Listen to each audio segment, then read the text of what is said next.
Everyone, आज की जो हमारा वीडियो है, जो क्लास है, वो बेसिकली प्रोजेक्ट पे, इकोनॉमिक्स प्रोजेक्ट। एंड बच्चों, आपको पता है कि अभी सबसे ये पीक टाइम चल रहा है। सबसे ज़्यादा जो टेंशन है बच्चों को अभी ऑलमोस्ट सभी प्रोजेक्ट में लगे हुए हैं, चाहे वो 11th क्लास हो या 12th क्लास हो, because this is the right time कि आप अपना प्रोजेक्ट कंप्लीट करें। तो इसी कंटिन्यूएशन में और इसी में मैं चाह रहा हूँ कि आप लोगों को एक हेल्प के लिए मैं आज एक पूरे सेपरेट टॉपिक पे तो एक वीडियो लेके आया हूँ। और वो टॉपिक जो है वो है you know diversification of agriculture. तो ये जो टॉपिक है डाइवर्सिफिकेशन ऑफ एग्रीकल्चर, वो टॉपिक मैं आज आपके लिए लेके आया हूँ। तो डाइवर्सिफिकेशन ऑफ एग्रीकल्चर, और ये जो टॉपिक है बेसिकली केस बेस्ड प्रोजेक्ट का है, क्योंकि हमारे जो इकोनॉमिक्स के प्रोजेक्ट है वो बेसिकली दो पार्ट में डिवाइड होते हैं, एक सर्वे बेस्ड और एक केस बेस्ड। तो आज का जो प्रोजेक्ट है, जो हमारा प्रोजेक्ट है आज का, वो क्या है? Case based project. तो ये जो केस बेस्ड प्रोजेक्ट हम आज डिस्कस करेंगे, और टॉपिक मैंने आपको बता दिया कि the topic of this project is diversification of agriculture. जो हमारी 12th का आईटी का रूरल डेवलपमेंट चैप्टर का एक बहुत इंपॉर्टेंट पार्ट है। तो उस पर बच्चे ने एक प्रोजेक्ट बनाया है, और उस पूरे एक सैंपल, एज ए सैंपल मैं आपको पूरा डिटेल में देखो, इस वीडियो को आपको एंड तक देखना है। और बिलीव मी, अगर आपने ये वीडियो एंड तक देखा, आपके प्रोजेक्ट की टेंशन खत्म हो जाएगी, क्योंकि इसमें हम पूरा project step by step with sample example वो डिस्कस करने जा रहे हैं। तो इससे आपको जो भी प्रॉब्लम्स आ रही है प्रोजेक्ट में, वो सारी क्लियर हो जाएगी। तो इसमें आज हम पूरी स्टेप्स डिस्कस करेंगे वन बाय वन। तो प्लीज़ वीडियो एंड तक देखना। लास्ट में मैं आपको वीडियो में वाइबा टिप्स भी कुछ शेयर्स करूंगा, तो इसी प्रोजेक्ट के बेस्ड पे होती है। वाइबा बेसिकली प्रोजेक्ट बेस्ड ही होता है। तो एक बार पूरा प्रोजेक्ट समझाने के बाद एंड में मैं आपको वाइबा के बारे में बताऊँ कि how to prepare the viva, और आपका वाइबा सबसे अच्छा कैसे जाए। तो अब हम स्टार्ट करते हैं। तो देखिए, हमारा जो प्रोजेक्ट होता है बच्चे, वो पूरे 10 मेजर हेडिंग्स में प्रोजेक्ट बनता है। तो सबसे पहले जैसे हम वन बाय वन डिस्कस करेंगे। सबसे पहले हम कवर पेज, कि how to prepare a cover page, ये डिस्कस करने वाले हैं। फिर उसके बाद में सर्टिफिकेट कैसे प्रिपेयर करें, how to write a certificate. फिर हम डिस्कस करेंगे how to write acknowledgement page. फिर हम डिस्कस करेंगे how to write executive summary in the economics project. फिर हम आगे डिस्कस करेंगे आपका इंडेक्स तैयार कैसे करें। Then how to write the introduction of the topic, जो भी आपने सेलेक्ट किया है। देन उसके बाद में सबसे इंपॉर्टेंट पार्ट, और as per the CBSE guideline 6 marks का जो टॉपिक होता है, वो होता है केस स्टडी, रिसर्च मैथोलॉजी। और उसके अंदर हम केस स्टडी की बात करेंगे, how to prepare the case study, और उसका एनालिसिस कैसे करना है। तो देखो, सबसे इंपॉर्टेंट पार्ट यही होता है, बिकॉज यहीं बच्चों को दिक्कत है। सारा प्रोजेक्ट बच्चा कर लेता है, बट यहाँ केस स्टडी कैसे प्रिपेयर करना है, उसका कैसे एनालिसिस करना है, ये मैं आपको बहुत अच्छे से ईजी तरीके से बताने की कोशिश करूँगा। तो इसीलिए आपको वीडियो एंड तक देखना है। उसके बाद फिर आता है how to write conclusion, then recommendation, and then bibliography. तो सारे हेड्स हम डिस्कस करने वाले हैं वन वन बाय। तो अब हम स्टार्ट करते हैं बच्चे। तो सबसे पहले आज हम डिस्कस करेंगे कि how to prepare a very attractive cover page. क्योंकि देखिए, एक चीज़ आपने देखी होगी, first impression is the last impression. तो जो फर्स्ट इंप्रेशन आपका जो है, वो क्या होना चाहिए? तो जो फर्स्ट इंप्रेशन क्रिएट करने के लिए हमें कवर पेज पे पूरा मेहनत करनी है। अच्छा, उसको बहुत अच्छा कवर पेज बनाना है। तो पहले हम कवर पेज का स्ट्रक्चर डिस्कस कर लेते हैं। एक इकोनॉमिक्स प्रोजेक्ट में कवर पेज का स्ट्रक्चर क्या होता है? देखिए बच्चे, सबसे पहले आप बिल्कुल बड़े बड़े लेटर्स में आप अपने टॉपिक का नाम लिखेंगे। जैसे यहाँ लिखा हुआ है डाइवर्सिफिकेशन ऑफ एग्रीकल्चर।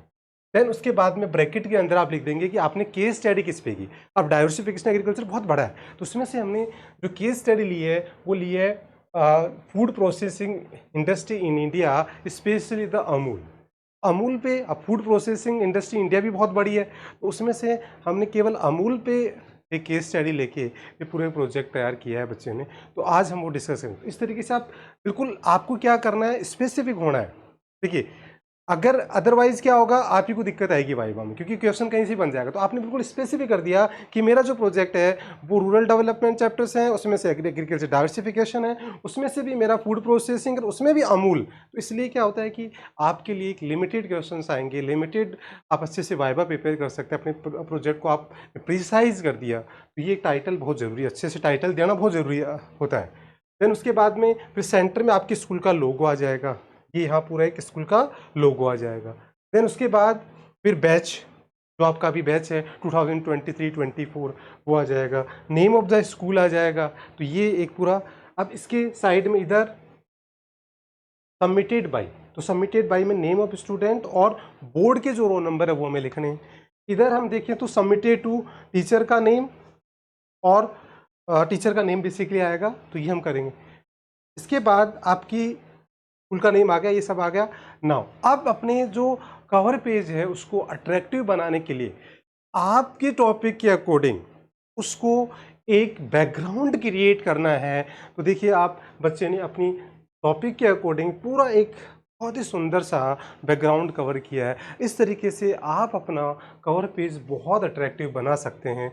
और मैं ये मानता हूँ कि 12th में ही जो प्रोजेक्ट है वो टोटली कंटेंट बेस्ड होता है। तो आपको जो डेकोरेटिव, जो डिज़ाइन, जो डूडल्स, ड्राइंग्स वो करनी है वो केवल और केवल ओनली आपको कवर पेज पे करनी है। बाकी आपको टाइम खराब नहीं करना है। तो इसलिए बाकी आपका कंटेंट में दम होना चाहिए, बट कवर पेज एक बहुत अच्छा सा, तो कि first impression is the last impression. तो आई होप आपको समझ में आ गया होगा कि how to prepare a cover page of any topic in the economics project. Now second step जो हमारी आती है वो आती है बच्चे सर्टिफिकेट। अब देखिए सर्टिफिकेट का जो प्रोजेक्ट में क्या रोल होता है। बेसिकली सर्टिफिकेट जो होता है वो आपको एक एंटाइल होता है जो आपको जो स्कूल के टीचर्स हैं प्लस जो आपके एक्सटर्नल टीचर आएंगे वो बेसिकली उस पर सिग्नेचर करते हैं। तो दोनों के देखो यहाँ इंटरनल टीचर, एक्सटर्नल टीचर के जो सिग्नेचर के आपको क्या करना है कॉलम बना देना है। दोनों टीचर यहाँ साइन करते हैं। तो इसका मतलब क्या होता है कि आपको एक सर्टिफिकेट मिल गया कि आपने जो प्रोजेक्ट किया है वो बिल्कुल ओरिजिनल वर्क है, ऑथेंटिक है, रिलेवेंट है। तो इस तरीके से इसकी एक सेट लैंग्वेज होती है और वो सेट लैंग्वेज आपको यहीं से कॉपी कर लेनी है। आप चाहो तो एज इट इज़ ये लैंग्वेज यहाँ से आप कॉपी कर लीजिए। तो बस एक नेसेसरी चेंज क्या करना है, यहाँ आपका नेम चेंज करना, नेम ऑफ स्टूडेंट, और अपना टॉपिक का नेम चेंज करना है। बाकी सारी language as it is use कर सकते हैं। तो सर्टिफिकेट की एक सेट लैंग्वेज होती है जो हमें यूज़ करनी होती है, और एक जो स्ट्रक्चर है वो मैंने आपको सामने रख दिया है। तो इस तरीके से आप अपना सर्टिफिकेट का पेज तैयार कर सकते हैं। देन उसके बाद बच्चे नेक्स्ट आता है एक्नॉलेजमेंट। तो एक्नॉलेजमेंट मतलब you are going to acknowledging जो मैंने काम किया है वो ऑथेंटिक है, और इसी में आप ये बताना चाहते हैं कि आपने जो प्रोजेक्ट किया उसमें आपकी जो डायरेक्टली इनडायरेक्टली जिन्होंने हेल्प की उनको भी आप एक तरीके से रिकग्नाइज करना चाहते हैं, थैंक्स यू बोलना चाहते हैं। तो ये पूरी इसकी भी एक सेट लैंग्वेज होती है। तो आप चाहो तो यहाँ से एज इट इज़ कॉपी कर सकते हैं। और इसमें एक नेसेसरी जो चेंज है, सबसे पहले नेम ऑफ स्टूडेंट, टॉपिक का नेम, ये आपको चेंज करना है।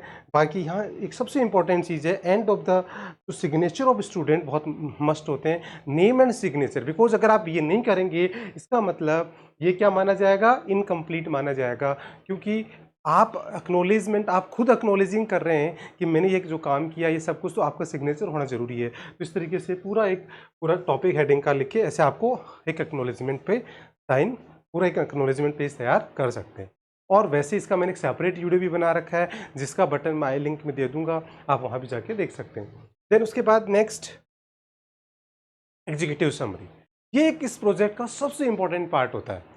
तो एग्जीक्यूटिव समरी जो होती है बच्चे, पहले बस शुरू में आप क्या करो, जब भी प्रोजेक्ट बना रहे हो तो हेडिंग डाल के एक पेज क्रिएट कर लो। ये जो एग्जीक्यूटिव समरी होती है बिल्कुल एंड ऑफ द प्रोजेक्ट का पार्ट होता है। क्योंकि एग्जीक्यूटिव समरी का मतलब क्या होता है, summary of whole the project in one page.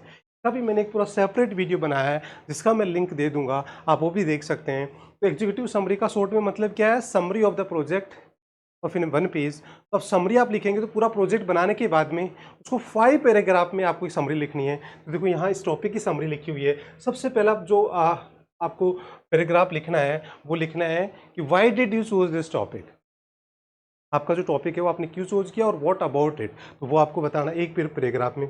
दूसरा जो पैराग्राफ है वो आपको बताना steps involve in this project, from start to end. आपने प्रोजेक्ट में क्या क्या स्टेप्स, जैसे मैंने आपको शुरू में बताया था कि पूरा प्रोजेक्ट बनाने के लिए 10 स्टेप होती है, तो वो पूरी 10 step from start to developing the cover page से लेके लास्ट बिब्लियोग्राफी तक वो सारा आपको इसमें बता देना है।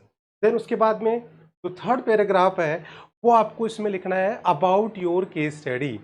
केस स्टडी के बारे में लिखना है कि what you did in the case study, कैसे आपने केस स्टडी बनाई, उसकी क्या जो ब्रीफ समरी है, हाइलाइट्स हैं, वो सारे आप नोट में बता देंगे। बाकी तो पूरा डिटेल में आगे हम डिस्कस करेंगे कि what about case study. Then उसके बाद में आपको कंक्लूजन का एक पूरा पेज तैयार किया है वो कैसे करना वो आगे डिस्कस करेंगे, बट उसका शॉर्ट में आपको जो आप कंक्लूजन हाईलाइट करना चाहते हो वो बता दो। ऐसे रिकमेंडेशन आगे पूरा तैयार करोगे, उसमें से जो हाईलाइट आप करना चाहते हो उसको एक पैराग्राफ में लिख दिया। तो इसका मतलब एग्जीक्यूटिव समरी जो है वो आपको पूरे प्रोजेक्ट का एक समरी लिखनी है और एक पेज में या मैक्सिमम 2 पेज में आपको तैयार करना है। और यही आगे वाइवा में मैं बताऊंगा कितना हेल्पफुल होगा, जो एंड में वीडियो में बताऊंगा कि किस तरीके से आपका वाइवा जो है वो बहुत अच्छा जा सकता है, वो हम डिस्कस करेंगे। तो इस तरीके से एग्जीक्यूटिव समरी तैयार हो जाएगी ना। उसके बाद में बच्चे क्या आता है, इंडेक्स नंबर। तो इंडेक्स नंबर तो आपको सबको पता है कि इंडेक्स नंबर क्या होता है। जो भी आपने टॉपिक से वो टॉपिक ले लिए, उनका पेज नंबर लिख दिया और आपने मेंशन कर दिया ना। उसके बाद में introduction of topic. Introduction of जो टॉपिक है वो देखिए, अब आपका जो मैंने पूरा एक सेपरेट वीडियो बना रखा है कि how to select the topic, उसका मैं आई बटन में लिंक दे दूंगा। तो जो सिलेक्शन वाला जो टॉपिक है वो बेसिकली या तो देखो दो ही तरीके होते हैं, या तो आप अपने सब्जेक्ट से, जैसे ये प्रोजेक्ट है वो जो टॉपिक लिया है वो आपके सिलेबस से रिलेटेड है तो वहाँ से लेंगे। तो इंट्रोडक्शन कैसे लिखेंगे अपनी बुक में से, जैसे ये चैप्टर जो है वो ये जो टॉपिक है वो बेसिकली रूरल डेवलपमेंट चैप्टर से है और उसके अंदर भी डाइवर्सिफिकेशन एक सेपरेट टॉपिक है, वहाँ से पूरा लिया है। तो आप वो पूरा का पूरा डाइवर्सिफिकेशन वाला टॉपिक तो लेंगे, साथ में रूरल डेवलपमेंट से स्टार्ट करके उसमें स्पेसिफिक डाइवर्सिफिकेशन के बारे में बता के आप पूरा एक इंट्रोडक्शन लिख सकते हैं। तो एक तो हो गया आपका सिलेबस वाला। दूसरा, अगर आपने कोई करंट इश्यूज लिया है या इकोनॉमिक्स हैपनिंग जो करंट हैपनिंग्स ली है तो उसका इंट्रोडक्शन आपको गूगल से और वहाँ से मिल जाएगा, तो वहाँ से आपको लिखना है। तो how to write the introduction मैंने आपको बता दिया। तो ये जो टॉपिक है इसका इंट्रोडक्शन का एक पूरा आपके ऐसे पेज बनाना है। तो उसके बाद में पूरा आपको अपने टॉपिक के बारे में पूरा कंप्लीट सिक्वेंस वाइज में आपको ध्यान रखना है। जो भी इंट्रोडक्शन में आप लिख रहे हैं टॉपिक के इंट्रोडक्शन में, उसके अंदर जो भी इंक्लूड कर रहे हैं यू एबल टू एक्सप्लेन। मतलब ये नहीं कि आपने कुछ भी डायग्राम, कुछ भी आपने फैंसी कुछ भी आपने उसमें इंक्लूड कर लिया और अगर आपको टीचर ने पूछा कि एक्सप्लेन दिस और आप कुछ बोल नहीं पाए। तो ये बड़ा इंश्योर करना है कि जो भी आप इसमें लिख रहे हैं, जो भी आप इसमें इंक्लूड कर रहे हैं, वो सब कुछ आपको terminology, diagrams, whatever data, वो आपको याद होना चाहिए। You able to explain, because teacher आपको डायरेक्ट पूछ लेता है explain this term, explain this diagram, explain this. तो वो आपको थोड़ली पढ़ के समझ के और फिर ही आपको लिखना है और सीक्वेंस वाइज लिखना है। तो इस तरीके से पूरा इंट्रोडक्शन के मिनिमम और मैक्सिमम पेज जो इंट्रोडक्शन वो डिपेंड करता है आपकी टोटल साइज ऑफ प्रोजेक्ट। तो देखो टोटल साइज ऑफ प्रोजेक्ट है वो मैक्सिमम 40 पेज, मिनिमम 30। तो इस रेंज में अगर आपकी केस स्टडी का अगर पार्ट बहुत बड़ा हो रहा है तो इंट्रोडक्शन को थोड़ा आप छोटा कर सकते हैं, या फिर अगर आप इक्वली लेना चाहें तो 10 पेजेस तो मान के चलिए आप 10 page of introduction, 10 pages of case study. अगर उसमें आपकी केस स्टडी थोड़ा कम हो पा रहा है तो इसको बढ़ा दीजिए, अगर वो ज़्यादा है तो इसको कम। तो इसे फ्लेक्सिबल रखिए। इस तरीके से आप इंट्रोडक्शन को पूरा आपने सारा कंप्लीट स्टेप बाय स्टेप इन्होंने इंट्रोडक्शन लिख दिया है। तो इस तरीके से ये इंट्रोडक्शन आप लिख देंगे और मैंने आपको बता दिया कि इसके अंदर जो भी चीज़ आप लेंगे वो सब आप एक्सप्लेन कर दें और आपको खुद को क्लियर होना चाहिए, तभी तो आप क्लियर कर पाएंगे। तो ये सारी चीज़ें इंट्रोडक्शन में इन्होंने लिख दिया है। ये पूरा एक कंप्लीट इंट्रोडक्शन होता है ना। अब आता है जो सबसे इंपॉर्टेंट पार्ट है प्रोजेक्ट का, वो है बच्चे रिसर्च मैथोलॉजी। यही सबसे बड़ी दिक्कत आती है, पे पूरा फोकस करना है आपको, क्योंकि प्रोजेक्ट में केवल यही एक टॉपिक है जिस पे आपका खुद का एप्लीकेशन होगा, जिसमें आपको खुद भी अपना इन्वॉल्वमेंट दिखाना पड़ेगा और आपको अपनी इकोनॉमिक्स का नॉलेज भी यूज़ करना पड़ेगा। तो ये एक चीज़ बहुत इंपॉर्टेंट है जहाँ से टीचर आपको तुरंत जज कर लेगा कि आपका कितना ही ओरिजिनल वर्क है, कितना कॉपी पेस्ट है, कितना नहीं है। तो इस तरीके से आपको पहले पूरा पेज बनाना है, इसमें लिखना है रिसर्च मैथोलॉजी। और रिसर्च मैथोलॉजी जैसे मैंने आपको बताया 2 पार्ट होते हैं, एक केस स्टडी और एक सर्वे। तो हम केस स्टडी कर रहे हैं तो केस स्टडी लिख देंगे। आप चाहो तो पूरा यहाँ टॉपिक का नाम भी लिख सकते हैं, case study on this topic, ऐसे भी मेंशन कर सकते हैं। ये हो गया। अब देखो केस स्टडी क्या होती है, मैंने इस पर एक सेपरेट वीडियो बनाया है और वो सेपरेट वीडियो का लिंक मैं बटन में दे दूंगा। वहाँ आप देखोगे तो जो केस स्टडी कैसे बनाते हैं। तो केस स्टडी बेसिकली क्या होती है, जो information from the secondary data, ये केस स्टडी होती है। तो जो भी आपका टॉपिक आपने लिया उसके जो सेकेंडरी डेटा से जो भी इंफॉर्मेशन जो गूगल पे वेरियस सोर्सेज, अब various sources in economics, information sources of economics for the economics project, उस पर भी मैंने एक वीडियो बनाया है, वो भी मैं आपको आई बटन में दे दूंगा तो आप उसे देख सकते हैं। तो वहाँ बहुत सारी ऑथेंटिक सोर्सेज है इकोनॉमिक्स के लिए, तो वो उन पर जाके आप अपने टॉपिक से रिलेटेड, जैसे न्यूज़पेपर, मैगजीन्स, वेबसाइट्स, है ना, बहुत सारी चीज़ें हैं जहाँ जाके आप अपने टॉपिक से रिलेटेड जो भी इंफॉर्मेशन है secondary data which is collected by someone, उसमें से जो आपको एनालिसिस करना है अब देखो केस स्टडी के अंदर सेकेंडरी डेटा लेना है, बट वो सेकेंडरी डेटा आप क्या करते हैं, गूगल करेंगे या कुछ भी करेंगे, आपको एकदम एक साथ ऐसा नहीं होगा। आपको डिफरेंट डिफरेंट सोर्सेज से अलग अलग जगह से आपको अलग अलग पैराग्राफ आपको यहाँ असेंबल करने हैं, secondary data about related topic. और उससे पहले आपको एक छोटा सा काम करना है कि आपको एनालिसिस जो इसका केस स्टडी का करना है वो पहले से डिसाइड कर लो कि कौन कौन से इकोनॉमिकल बैकग्राउंड पे आप एनालिसिस कर रहे हैं।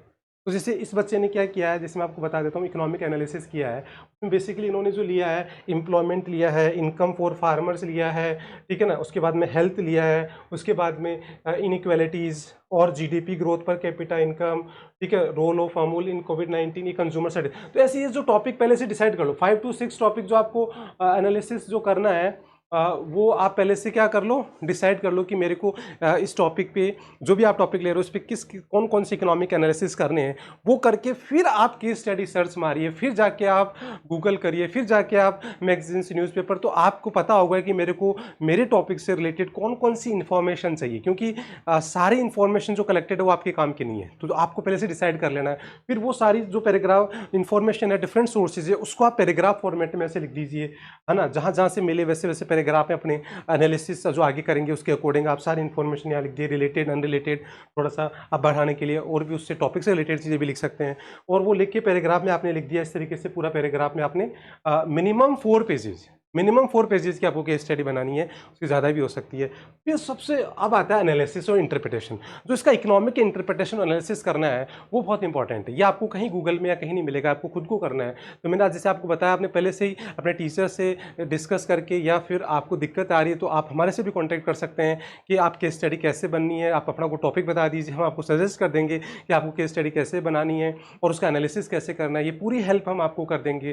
तो आप डायरेक्ट हमारे से कॉन्टैक्ट कर सकते हैं, कमेंट बॉक्स में कमेंट कर सकते हैं। हो सकता है कि आपका टॉपिक मेरे को इतना अच्छा लगे, मैं उस पर पूरा एक प्रोजेक्ट वीडियो ही बना दूं। तो आप लोग जो भी दिक्कत हो हमारे से शेयर कर सकते हैं। तो ये जो एनालिसिस करना है, इकोनॉमिक एनालिसिस, उसका आपने देखा कि आपको 5 to 6 पॉइंट पहले से डिसाइड कर लेने हैं और फिर उनके बारे में आपको पूरा देखो किस तरीके से। इन्होंने एम्प्लॉयमेंट, तो उन्होंने देखा है कि भाई हमने टॉपिक लिया डाइवर्सिफिकेशन, और उसके अंदर हमने फूड प्रोसेसिंग और फिर अमूल। तो हमने देखा है कि अमूल जो है फूड प्रोसेसिंग इंडस्ट्री है, उसमें एम्प्लॉयमेंट कितना जनरेट होता है, कितना एम्प्लॉयमेंट जनरेट हुआ अमूल के डेवलप होने से, अमूल के एक्सपेंशन करने से। तो वो सारा डेटा दे के, उसको बता के, और उसका पूरा एक कंक्लूजन लिख के आप इस तरीके से लिख सकते हैं। फिर उसके बाद में इनकम फॉर फार्मर्स, क्या अमूल के आने से जो फूड प्रोसेसिंग इंडस्ट्री में एक बहुत बड़ा रिवोल्यूशन आया और उसकी वजह से क्या फार्मर्स को इनकम इंसेंटिव मिला, क्या उनकी इनकम बढ़ी। तो उससे रिलेटेड जो भी आपके पास इंफॉर्मेशन है, डेटा है, वो आप लिख के पॉइंट्स में, और उसका लास्ट कंक्लूजन आप लिख सकते हैं। तो इस तरीके से आप उसका एनालिसिस कर सकते हैं। फिर उसके बाद में नेक्स्ट हेल्थ, कि भाई अमूल के आने से फूड प्रोसेसिंग इंडस्ट्री से हमारी हेल्थ पे क्या फ़र्क पड़ा, क्या हमारी हेल्थ जो प्रोडक्ट्स है, उसकी जो हेल्थी प्रोडक्ट्स हैं उनकी वजह से हमारी हेल्थ पे, तो उससे रिलेटेड जो भी डेटा है वो सारा बता के पॉइंट्स में, और उसका भी कंक्लूजन आपको लिख देना है। देन उसके बाद फिर आता है इनइक्वालिटीज़ बेसिस ऑफ फार्मर्स। तो क्या इससे इनइक्वालिटीज़ जो फार्मर्स है वो बढ़ी है, क्योंकि जहां अमूल डेवलप हुआ, जैसे गुजरात में या लिमिटेड, वहीं फार्मर को बेनिफिट मिला है, पूरे इंडिया में मिला है क्या, उसके बारे में आपको जो भी डेटा मिल रहा है, जो एनालिसिस है, इकोनॉमिक एनालिसिस, आप डेटा के साथ करके उसका आपको सारा कंक्लूजन सब लिख देना है। देन उसके बाद में आता है जीडीपी ग्रोथ, क्या इससे हमारी कंट्री की जीडीपी पे, कर कैपिटा इनकम पे क्या इसका कॉन्ट्रीब्यूशन रहा है, क्या फूड प्रोसेसिंग इंडस्ट्री या अमूल की वजह से हमारी जीडीपी में कॉन्ट्रीब्यूशन जो है वो एग्रीकल्चर डाइवर्सिफिकेशन, एग्रीकल्चर का प्लस फूड प्रोसेसिंग इंडस्ट्री का क्या बढ़ा है, और उसकी वजह से क्या बेनिफिट हुआ है कंट्री एज ए होल, तो वो आप इसमें बता देंगे। तो इस तरीके से फिर रोल ऑफ अमूल इन कोविड-19 में अमूल का आपने देखा था बहुत बड़ा रोल रहा है, तो वो रोल क्या रहा, क्या नहीं रहा। मतलब हम ये कहना चाहते हैं कि कोई भी कंट्री में या पेंडेमिक या कोई क्राइसिस आता है, तो उस टाइम में फिर पर्टिकुलर इंडस्ट्री या पर्टिकुलर जो फर्म या वो उसका क्या कॉन्ट्रीब्यूशन होता है इकोनॉमिकली, तो वो भी हम बता सकते हैं। तो इस तरीके से बच्चे आपको ये एनालिसिस खुद को ही करना है। कैसे करना है मैंने आपको एक सैम्पल प्रोजेक्ट से बता दिया। फिर भी कोई दिक्कत है तो मैंने आपको बता दिया, डायरेक्टली आप हमारे से कांटेक्ट कर सकते हैं, हम आपकी हेल्प करेंगे डेफिनेटली ना। उसके बाद आता है conclusion, how to write a conclusion of your project. तो बेसिकली बच्चे जो भी आपने केस स्टडी में किया, जो भी एनालिसिस किया, वो आपने अलग अलग आपने सबका कंक्लूजन लिखा। अब आपको क्या करना है, उसको एक जगह लिखना है। कंक्लूजन का मतलब क्या होता है, कंक्लूजन मतलब आपके ऑब्जर्वेशन। तो आपने जो भी स्टडी की, सेकेंडरी डेटा का स्टडी की, एनालिसिस किया, केस स्टडी डेवलप किया, जो भी इंफॉर्मेशन आपने पढ़ी, सब कुछ आप बताओ। उसमें जो पॉजिटिव नेगेटिव जो भी पॉइंट्स आप यू वांट टू हाईलाइट, है ना, तो वो क्या होता है हमारा कंक्लूजन। तो कंक्लूजन मतलब observation, it may be positive may be negative, तो वो आपको यहाँ मेंशन करना होता है। तो जैसे इन्होंने चैलेंजेस को बेसिकली हाईलाइट किया है कि भाई उन्होंने कहा कि जो बेसिकली उनकी स्टडी में लगा है उनको कि भाई जो फूड प्रोसेसिंग है जिसमें बहुत सारे चैलेंजेस है, तो उन्होंने उनको हाईलाइट करके अपना कंक्लूजन बना दिया। ऐसे ही आपको जो भी पॉइंट आपको लगता है कि यार ये पॉइंट मेरे को हाईलाइट करना है, तो उसको ब्रीफ में आप पॉइंट्स में बना के हाईलाइट कर सकते हैं। इस तरीके से इन्होंने पूरा कंक्लूजन और सम वीकनेस ऑफ द अमूल, तो पर्टिकुलर अमूल के बारे में भी इन्होंने हाईलाइट किया, पूरी इंडस्ट्री के बारे में भी किया। इस तरीके से आप अपने ऑब्जर्वेशन लिख सकते हैं। तो ये 1 पेज होता है बेसिकली, अगर आपको ज़्यादा तो 2 पेज भी कर सकते हैं, बाकी नॉर्मली 1 पेज भी इनफ है। देन उसके बाद में रिकमेंडेशंस। अब ये रिकमेंडेशंस क्या होती है? रिकमेंडेशन मतलब आपके सजेशंस होते हैं प्योरली।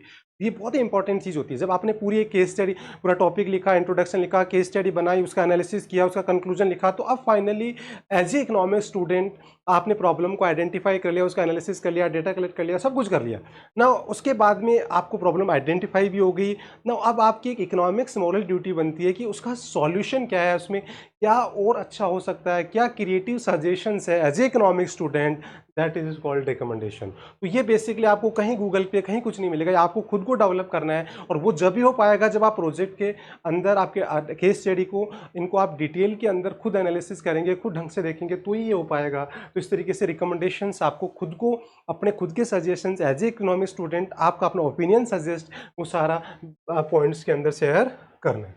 देन उसके बाद फिर बिब्लियोग्राफी। ये बिब्लियोग्राफी वाला जो पार्ट होता है बेसिकली आप इस पर अपने प्रोजेक्ट जो है वो केस स्टडी बेस्ड, और केस स्टडी बेस्ड मतलब totally based on the secondary data. तो आप अपने जो सोर्सेज है वो यहाँ शेयर करेंगे कि कौन कौन से सोर्सेज जो हैं वहाँ से आपने इंफॉर्मेशन कलेक्ट की है। तो उससे पता लगता है कि आपने जो सोर्सेज यूज़ किए हैं वो कितने ऑथेंटिक है, आपके प्रोजेक्ट में ऑथेंटिसिटी से पता लगती है, रिलायबिलिटी पता लगती है। तो वो आप यहाँ मेंशन कर सकते हैं कि कौन कौन सी इंफॉर्मेशन कहाँ कहाँ से आपने कलेक्ट की है। एक लिंक भी आप इसमें दे सकते हैं पर्टिकुलर जो भी आर्टिकल जहाँ से आपने ये लिया है डेटा फैक्ट्स। तो इससे क्या होता है कि आपकी प्रोजेक्ट की रिलायबिलिटी, ऑथेंटिसिटी जो है वो क्रिएट होती है। तो इस तरीके से ये पूरा प्रोजेक्ट आप बना सकते हैं। तो बच्चे आई होप आपको आज समझ में आया होगा कि किस तरीके से इकोनॉमिक्स में केस बेस्ड प्रोजेक्ट बना सकते हैं और बहुत इजी तरीके से बना सकते हैं, और कहाँ कहाँ आपको ज़रूरत पड़ती है तो हमारी हेल्प भी आप ले सकते हैं एनी टाइम 24/7।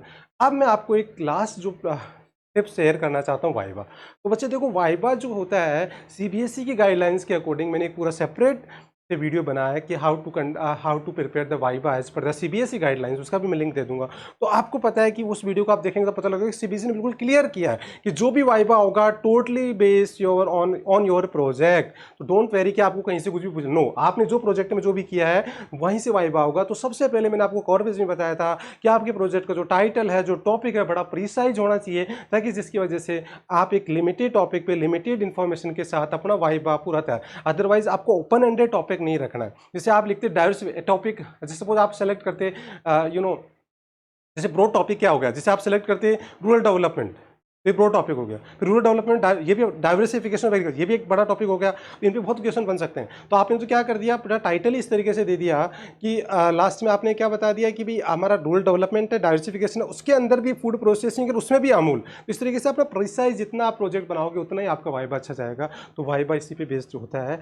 और वाइबा को और अच्छा करने के लिए आपका एग्जीक्यूटिव जो पेज है वो बहुत हेल्प करेगा। एग्जीक्यूटिव पेज आप तैयार करेंगे 5 पैराग्राफ में, उससे आपको पूरे प्रोजेक्ट को 2 मिनट 3 मिनट में नॉन स्टॉप आप बोल सकते हैं। पूरी एक समरी आपने तैयार कर ली। तो जितना अच्छा एग्जीक्यूटिव पेज आप तैयार करेंगे, आपका कॉन्फिडेंस बढ़ेगा, आपका वाइबा बहुत अच्छे से जाएगा। और बच्चे एक चीज़ मैं बताता हूँ, वाइबा में अगर कोई क्वेश्चन आप अटेम्प्ट नहीं कर पा रहे हैं तो आपको घबराने की जरूरत नहीं है। आपसे सॉरी और you can ask for the change of question. तो ये कोई नेगेटिव नहीं होता है। नो बडी नोज एवरीथिंग। तो इसलिए क्या होता है कि सब कुछ हमारे को सबको पता नहीं है। तो जो चीज़ ऐसा नहीं है कि जो टीचर आपसे जो वाइबा ले रहा है उसको भी सब कुछ पता है। तो सारी चीज़ें हमारे को पता नहीं होती। जो जितनी पता है उतना कॉन्फिडेंटली दीजिए, आप मैनिपुलेट नहीं करिए। आपको लगता है, आपको लग रहा है तो आप एक्सेप्ट कर लीजिए कि ये मेरे को नहीं आता है। तो इस तरीके से आप ओरिजिनल रहिए, फर्म रहिए और कॉन्फिडेंट रहिए। तो वाइबा, और वाइबा के लिए मैंने एक सेपरेट वीडियो भी बनाया, आगे मैं और भी बनाऊंगा। तो और आपको मैं टाइम टू टाइम गाइड करता रहूँगा how to prepare a viva for the economics project. So that's all for today. Thank you so much, all the best, good luck. आप अपना प्रोजेक्ट करते रहिए, कोई भी हेल्प की ज़रूरत है आप हमारे से कॉन्टैक्ट करते रहिए। Thank you so much.